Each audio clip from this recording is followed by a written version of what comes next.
ই কর। আমরা এখন রেডি হচ্ছি, রেডি হয়ে তারপরে বেরোবো। ই কর। চল টাটা। টাটা না, দেখতে হবে। টাটা বলতে কি করে হবে? আমরা এখন যাচ্ছি মন্দিরে, সেটা দেখো। আচ্ছা, গুড মর্নিং সবাইকে। গুড মর্নিং সবাই। এখন বাজে 9:30 এবং আমরা দুজনে একদম রেডি বেরোনোর জন্য। তা আজকে আমরা যাচ্ছি কোথায়? পুরীর জগন্নাথ মন্দিরে যাচ্ছি, সেখানে পুজো দেব এবং পুজো দিয়ে আজকে পুরো পুরীটা এক্সপ্লোর করব। তোমরা সঙ্গে থেকো এবং আজকে সি বিচেও যাবো এবং সি বিচে কী কী হচ্ছে সেগুলো দেখাবো, তো সঙ্গে থেকো, দেখতে থাকো। এবং আরেকটা কথা বলে রাখি, কালকে আমরা না কিছুই ভিডিও করতে পারিনি, তার কারণ হচ্ছে এত আমরা দুজনে প্রচণ্ড টায়ার্ড ছিলাম, ও তো ছিলই। তো কালকে কিছু ভিডিও করতে পারিনি, এসেই শুয়ে পড়েছি। তা আজকে যা হবে A to Z ডিটেলস, এবং যারা নতুন দেখছো তারা নতুন হিসেবেও দেখতে পারো। তার কারণ হচ্ছে যে জগন্নাথ মন্দিরে কেউ যদি না এসে থাকো তো কীভাবে পুজো দেবে, কী টার্মস অ্যান্ড কন্ডিশনস আছে, বা কোথা থেকে যেতে হয়, কি না কি সমস্তটা আমরা কভার করবো। তাহলে সাথে থেকো। চলো আমরা এবার বেরোই। যাচ্ছি মন্দিরের দিকে। কেমন লাগছে বল, পুরীতে বাইক চালাচ্ছিস? দারুণ দারুণ। এই যে স্বর্গদ্বার, স্বর্গদ্বার থেকে আমরা বাদিক নেব।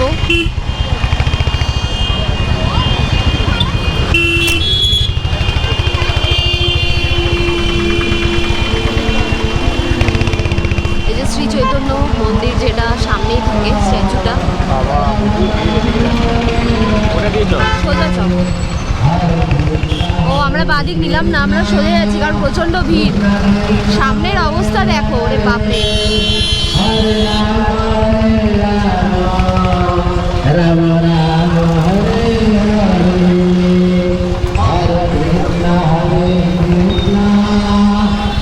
চলো তোমাদের সাথে মন্দিরে গিয়ে দেখা হচ্ছে। তা আমরা চলে এসেছি এখন জগন্নাথ মন্দির। এখন ভেতরে ঢুকবো, তোমাদেরকে একটু দেখিয়ে দিচ্ছি, কারণ আমাদের তো ভেতরে অ্যালাউ নেই।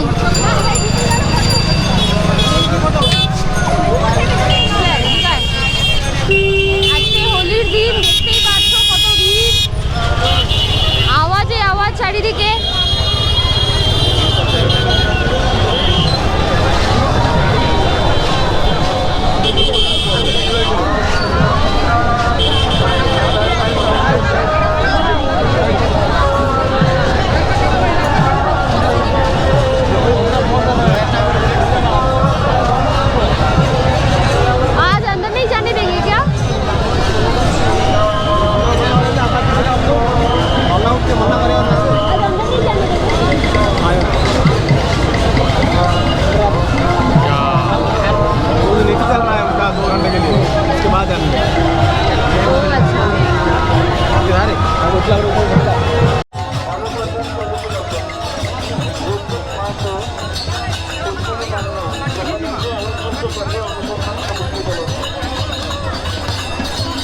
তো দেখতেই পাচ্ছ সব কীর্তনীয়ারা কীর্তন করতে করতে যাচ্ছে আর জগন্নাথ দেবের নাম করতে করতে যাচ্ছে। আমরাও এর মধ্যে সামিল হয়ে গেছি। দারুণ, মানে খুব ভালো একটা এক্সপিরিয়েন্স হচ্ছে।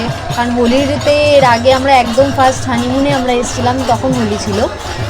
তারপরে আমাদের আর হোলিতে আসা হয়নি। তো এটা বেশ একটা অন্যরকম এক্সপিরিয়েন্স। তো চলো এটা দেখে আমরা এবার একটু অশ্বদ্বারের দিকে যাবো।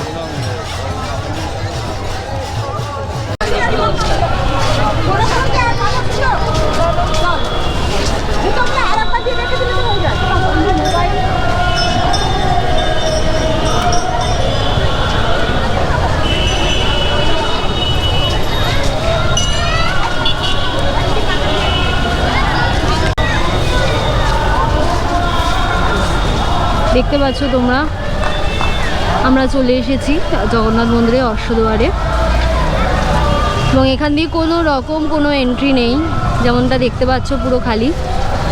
এন্ট্রি হচ্ছে সিংহদ্বার দিয়ে, একমাত্র এন্ট্রি ওখান থেকেই আছে। তো তোমরা যখনই আসবে তোমরা সিংহদ্বার দিয়ে ঢোকার চেষ্টা করবে, এদিকে আসবে না। বাকি এই রইল তোমাদের জন্য অশ্বদ্বারের এন্ট্রি।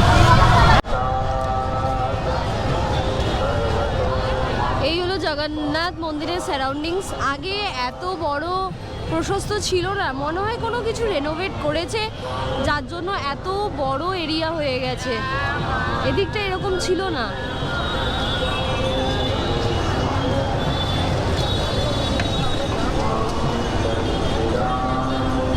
এখানে এলেই মনটা কেমন যেন একটা ফুরফুরে, একটা মানে একটা অন্যরকম জগতে চলে যায়। একটা অদ্ভুত রকমের ফিলিং হয়, মানে জগন্নাথ মন্দিরে আসলে এত ভালো লাগে যে যত রকমের দুঃখ বেদনা আছে সব চলে যায় জীবন থেকে, তাই না?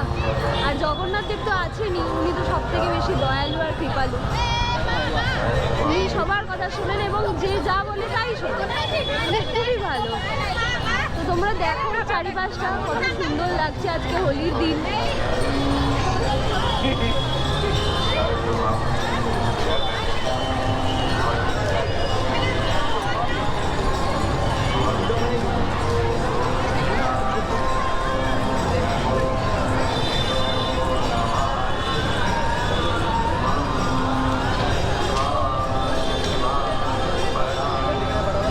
এটা কোনো একটা আমি ঠিক বলতে পারবো না, শ্রী বাড়া আখাড়া মঠ তাই লেখা আছে। এটা শ্রী বাড়া আখাড়া মঠ। চারিদিকটা দেখো শুধু লোকে লোক।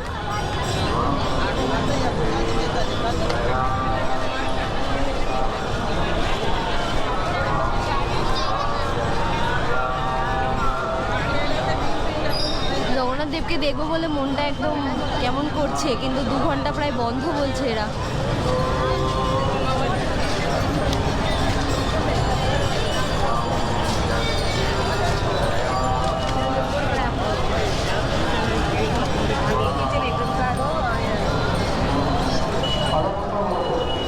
কেমন লাগছে বল তোর?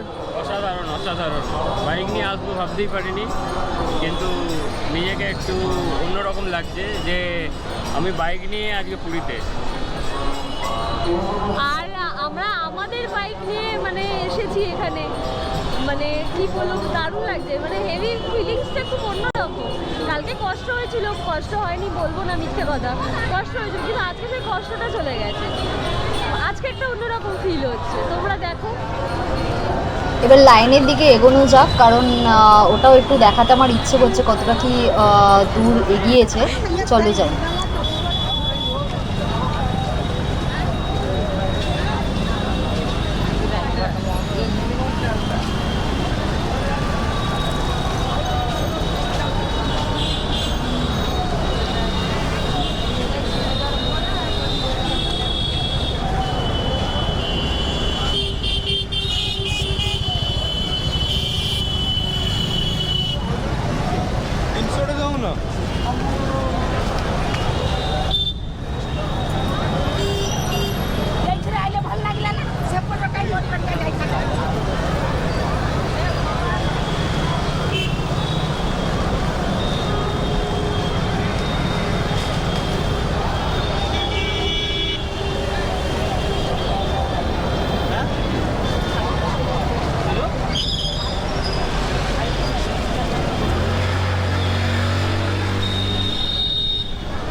এটা হচ্ছে লাইনের অবস্থা আজকে। অলরেডি 2 কিলোমিটার, যদি আগে 2 কিলোমিটার গেলে বোঝা যাবে যে কতটা মানে কতটা দূর আছে আর কি। এটা পুরোটা লাইন, এইবার তো বাকিটা তো দেখতেই পাচ্ছ কি আছে। আমাদের তাহলে জগন্নাথ দর্শন এখানেই শেষ। এবার আমরা ঘরে যাই এবং তোমাদেরকে সমস্ত ইনফরমেশন আমরা রুমে গিয়ে দেবো। আপাতত পুজো দর্শন এখানেই শেষ। টাটা, নেক্সট ব্লগে আবার দেখা হচ্ছে।